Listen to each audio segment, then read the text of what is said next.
Hello, this is Angela Johnstone, Program Director with Special Education for Spokane Public Schools.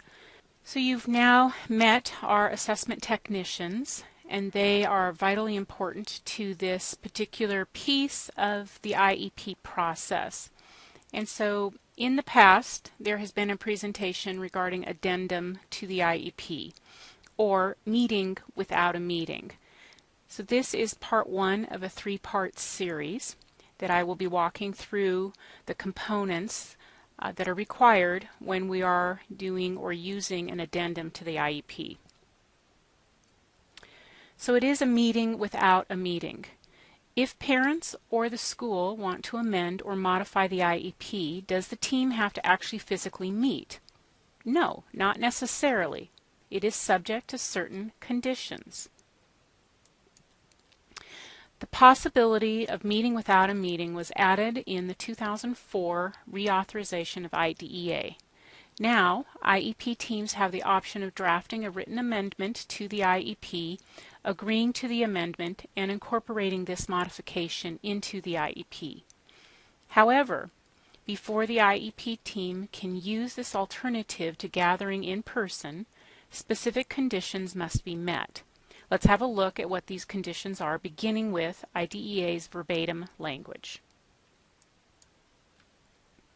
Changes to the IEP may be made either by the entire IEP team at an IEP team meeting, or as provided in paragraph A, subsection 4 of this section, by amending the IEP rather than by redrafting the entire IEP.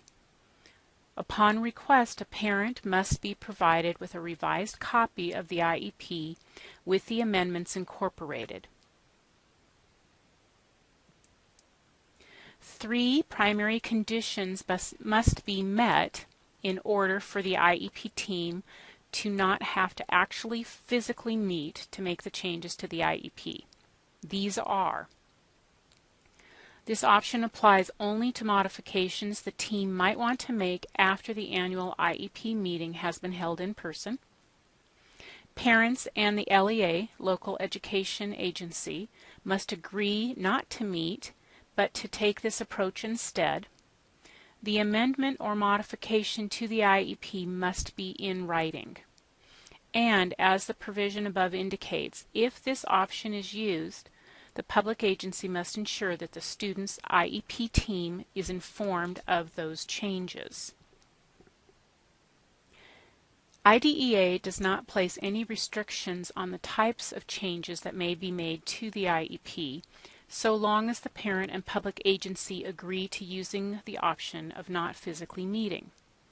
However, an addendum is not to be used for the annual IEP, changes in eligibility, change of placement, or securing additional staffing or equipment.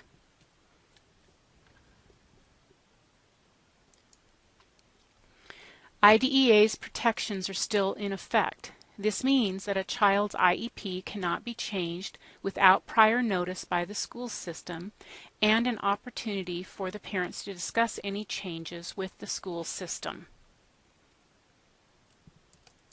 Agreement between the parent and the school system to use this option does not have to be in writing. The parent is not required to provide consent to amend the IEP without an IEP meeting. And the parent does not have to agree to the school system's request to amend the IEP without an IEP team meeting, although it is best practice and it makes the process much smoother if you have the parent agreement. With respect to the agreement between the parents and the school system to amend the IEP without the meeting, the Department of Education observed that it would be prudent for the public agency to document the terms of the agreement in writing in the event that questions arise at a later time. Of course, changes to the child's IEP would have to be in writing. A prior written notice is produced along with the addendum page to use as the documentation. If changes are needed to be made to the prior written notice, please consult with the educational specialist or behavioral specialist with whom you have consulted. Additional support can be provided by the special education administrator assigned to your school as well. The prior written notice provides the documentation of the change or changes made to the IEP along with the specific IEP section or sections changed. Addendums to the IEP are not to be done in isolation or unilaterally. In keeping with IDEA's requirements that all service providers of the student must have access to the student's IEP and must be informed of their responsibilities for implementing it, the school system must ensure that the student's IEP team is informed of any changes made to the student's IEP. The team must also be informed when and how the IEP has been changed. Modifications to the document, especially to the services or supports enumerated there, may directly affect their involvement and responsibilities. This concludes Part 1 of the Addendum to the IEP series.